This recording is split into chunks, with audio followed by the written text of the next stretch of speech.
Allô, je m'appelle Marie-Philippe, je suis orthopédagogue à l'Institut des troubles d'apprentissage, puis à l'occasion des Journées de la persévérance scolaire, je vous présente un concept essentiel pour amener vos élèves à persévérer, c'est-à-dire la mentalité de croissance. Notre cerveau nous permet de faire des choses incroyables. Par contre, nos élèves sont parfois découragés par rapport à lui ou par rapport à une matière scolaire en particulier. Vous avez peut-être déjà entendu parler du concept de mentalité de croissance. C'est l'opposé de la mentalité fixe. Bon, c'est vrai que vite comme ça, mentalité fixe, de croissance, ça ne nous dit pas grand-chose. Voici un exemple de mentalité fixe. Quand ils ont des difficultés à comprendre un problème, à apprendre une nouvelle notion ou une nouvelle activité, plusieurs élèves vont se décourager. Ils vont dire des choses comme « je suis poche, je serai toujours nul, j'y arriverai jamais ». Et donc, c'est plus facile d'abandonner parce qu'ils pensent que leurs habiletés vont jamais évoluer. Pour des gens qui ont une mentalité fixe, le talent, c'est quelque chose qui vient naturellement. Et là, je vous entends derrière votre écran, vous vous dites « Oh mon Dieu, il faut arrêter ces élèves-là de dire de telles sottises ». En fait, ce qu'on perçoit de notre intelligence, c'est pas fixe, c'est pas permanent. On veut amener nos élèves à développer une mentalité de croissance qui va les aider à persévérer.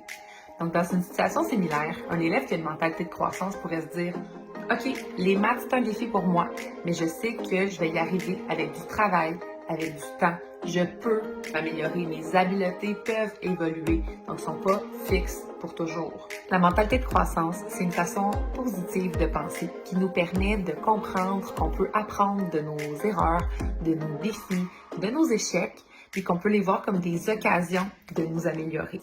À l'occasion des Journées de la persévérance ou toute l'année pour développer la mentalité de croissance de vos élèves. Premièrement, expliquez à vos élèves le concept de mentalité de croissance. C'est vraiment la base. Vous pourriez, comme amorce, les placer dans une situation où ils vont devoir persévérer. Par exemple, si vous avez des jeunes élèves, ça pourrait être de faire un château de cartes. Pour des plus vieux, il existe des défis assez complexes de pliage de papier sur le web. Donc, juste de les placer dans une situation où certains élèves vont peut-être être susceptibles de se décourager. Et là, vous allez avoir une belle discussion. Deuxièmement, suite à cette discussion, amenez vos élèves à changer de mentalité en ressortant des phrases clés, des choses que les élèves disent souvent, puis en transformant ces phrases-là en des phrases un petit peu plus de mentalité de croissance. Donc, on part de phrases de mentalité fixe vers des discours mentalité de croissance.